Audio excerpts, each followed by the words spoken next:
Zaburi ya gatatu. Zaburi ya Dawidi yahimbye ubwo yahungaga Abusalomu umwana we.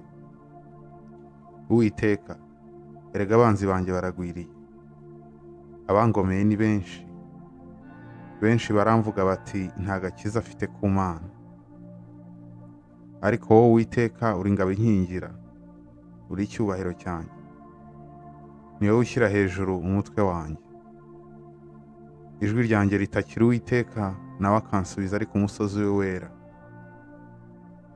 Nararyamaga ngasinzira, ngakanguka, kuko Uwiteka ari we ujya undamira.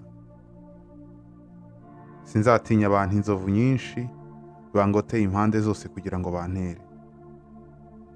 Uwiteka, haguruka, Mana yanjye nkiza, kuko wakubise abanzi banjye bose ku gisendabageni. Waciye amenyo y'abanyabyaha. Agakiza kabonerwa ku Uwiteka, umugisha utanga ube ku bantu bawe. Amen.